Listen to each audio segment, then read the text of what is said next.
గతంలో బీఆర్ఎస్ పార్టీని మీరు చాలాసార్లు విమర్శించారు. కుటుంబ పార్టీకి సంబంధించి మొత్తం కుటుంబాలే పరిపాలిస్తా ఉన్నారని చెప్పారు. కానీ కాంగ్రెస్లో కూడా అదే కోణం జరుగుతూ ఉంది కదా.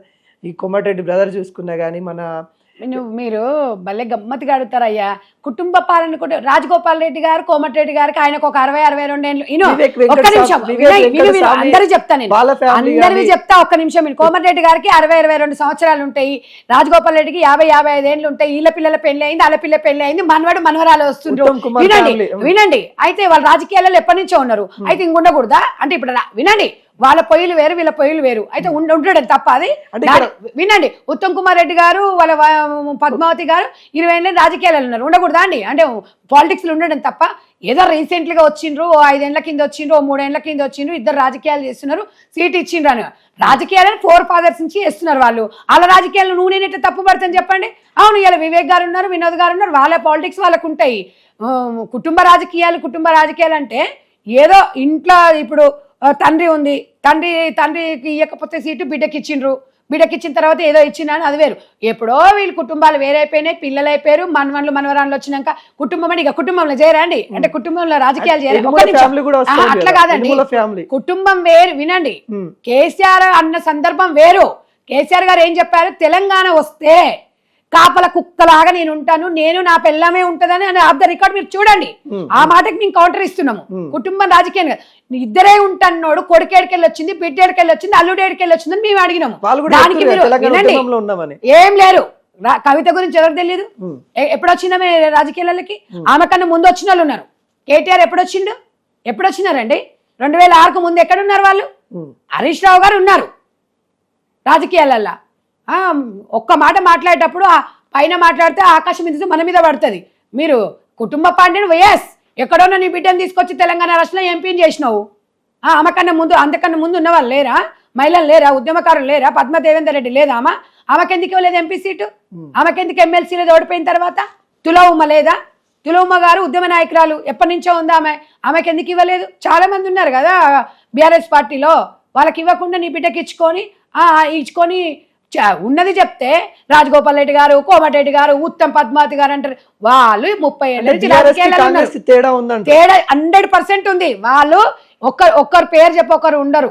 ఇవాళ ఉత్తమ్ కుమార్ రెడ్డి గారు పని చేసుకుంటారు, పద్మావతి గారు జనాలలో ఉన్నారు. ఓడిపోయినా ఆమె జనాలలోనే ఉంది. మరి అదే కవిత ఎందుకు నిజామాబాద్ లో ఎంపీ ఓడిపోయింది? ఎందుకు జనాలలో లేదు? ఎందుకు దొడ్డిదారులో ఎమ్మెల్సీ తెచ్చుకుంది? ఓడిపోయి 5 ఏళ్ళు నువ్వు అనుభవించాలి. ఆ ఫలితం అనుభవించినావు కదా, ఇది కూడా అనుభవించాలి. రైతుల పక్షాన ఉండాలి. నిజామాబాద్ లో తిరగాలి. నిజామాబాద్ తిరగకుండా హైదరాబాద్ లో ఏం పని నీకు? ఢిల్లీలో ఏం పని నీకు? తిహార్ జైలుకి ఎందుకు పోయినావు? దానికి తిరిగి నువ్వు స్పందన చెప్పు. కాంగ్రెస్ పార్టీ అనేది ఇద్దరున్నా 10 మందితో సమానంగా పనిచేస్తారు. ఏది మాట్లాడినా ఇంకొకటి మాట్లాడితే రెడ్డి పార్టీ కాంగ్రెస్ పార్టీ అని చెప్తారు. 4 ఫాదర్స్ నుంచి రెడ్లు ఉన్నారు కాబట్టి వాళ్ళ అలాగే వచ్చుకుంటూ వస్తున్నారు. అప్పుడున్న పార్టీ 4 ఫాదర్స్ నుంచి అంటే 140 సంవత్సరాలు చరిత్ర కాంగ్రెస్ పార్టీలో రెడ్లు ఉన్నారు కాబట్టి దాన్ని ఆనవాయితీగా అలాగే వాళ్ళ పరంగా వచ్చేస్తుంది. దానికి రెడ్డికి సంబంధం ఏంటండి? రెడ్లు వస్తారు, బీసీలు వస్తారు, అందరు బలహీన వర్గాలు వస్తారు, ఎస్టీలు వస్తారు. అమ్మ ఇందిరమ్మ ఉన్నప్పుడే ఎస్టీలకు, అర్జునులకు, గిరిజనులు అందరికీ పీడు భూములను ఇచ్చి దున్నుకోవాలని చెప్పేసి, ఇది చేసుకోవాలని చెప్పేసి ఎంతో మందికి భూములు ఉచితంగా ఇచ్చిండ్రు, ఇందిరమ్మ ఇండ్లు ఇచ్చిండ్రు. ఇక్కడ రెడ్లు ఎక్కడ ఉన్నారండి?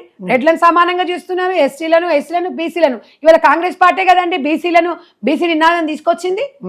మీరు రెడ్లు అని అంటున్నారంటే ఒక్కటే గుర్తుపెట్టుకోండి, రెడ్లు అని చెప్పేసి ఒక్కటే వినండి. రెడ్లైనా బీసీలైనా అందరు సమానంగానే కాంగ్రెస్ పార్టీ చూస్తుంది. రెడ్డి ఉందంటే అంటే రెడ్ల కులం పుట్టినంత మాత్రాన ఇక ఆ కులాన్ని ద్వేషిస్తే కరెక్ట్ కాదు. అది నేను అనేది ఏంటంటే ఒక ద్వేషించడం కాదండి, ప్రతిసారి మీరు ఫోకస్ చేస్తా ఉంటారు చాలా మంది. రెడ్ల పార్టీ ఉండండి. కేసీఆర్ గారు అధికారంలో ఉన్నప్పుడు ఎంతమందికి ఇచ్చిరండి? రెడ్లకి ఇవ్వలేదా? రెడ్లు దాంట్లో వెల్మోలో ఏమున్నారా? బీసీలు ఉన్నారా? ఎంతమందికి ఇచ్చారు మంత్రి పదవులు చెప్పండి?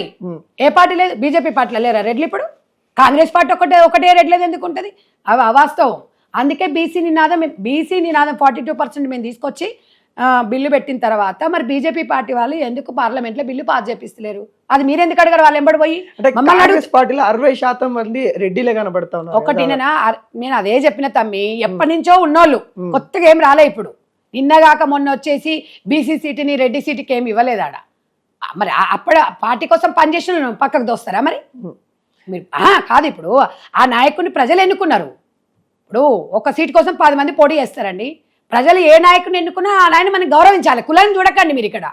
ఏ నాయకుడిని ఎన్నుకున్నారో ఆ నాయకుడిని ప్రజలు ఇచ్చిన తీర్పుని మనం గౌరవించాలి. ఇవన్నీ మాటలు మాట్లాడితే ఎట్లా చెప్పండి?